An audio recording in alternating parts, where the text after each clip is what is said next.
Boom, here we have the pure protein. This is the chocolate peanut butter protein bars, man. Chocolate peanut butter.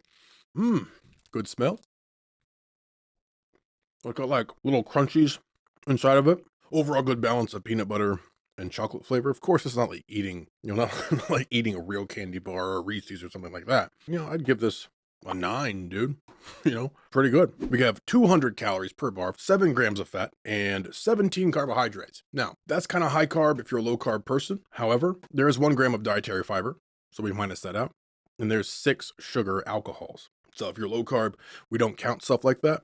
So we're basically going to minus out 7 of those carbohydrates just because of the way that they're going to actually affect the body, because that's what we care about. We don't care about straight up calories. That's stupid. If you think everything comes down to calories, folks, eat pure sugar. See how big you get. See how strong you get. See how fit you are. Calories, right? Calorie in, calorie out. There. Okay, so around 10 overall net carbs and 20 grams of protein. Now, I'm not a huge fan of protein bars all the time because there's a lot of ingredients in here. They're way more expensive than they should be for the amount of protein, and they're just not as good of a value as just like a whey protein powder, which is very good for you. Whey protein powder, good for you. Generally speaking, you can buy meat, cans of tuna, fresh chicken. It's like, 68 cents a pound if you get like leg quarters and stuff like that. Wings, you can usually get relatively, $2.50 a pound or so.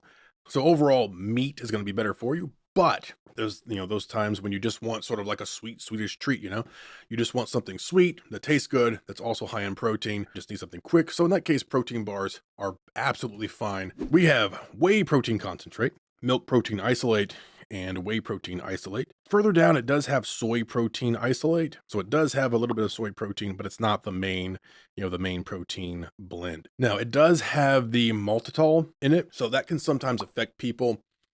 Basically give you farts or the runs if you eat too much. I've eaten these, no problem. As far as the other sweeteners go, we have sugar, not very much, but some actual sugar in there. And then we have some sucralose, which is also known as Splenda. Now, these are made in the USA, of course, with globally sourced ingredients. Again, pretty standard for your protein bars, your whey proteins, etc., etc. Again, if you're low carb, not something you can have multiples of, per day, meaning being that most people on a low carb or keto are going to try to stay somewhere under 50.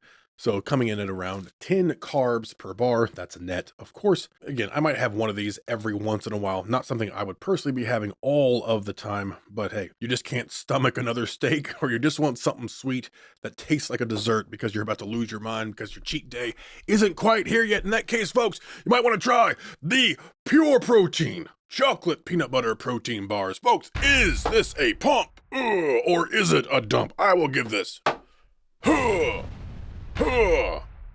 I'll give it 3 pumps, folks. I think it's pretty good. Pure protein, man. Chocolate peanut butter. Go check them out.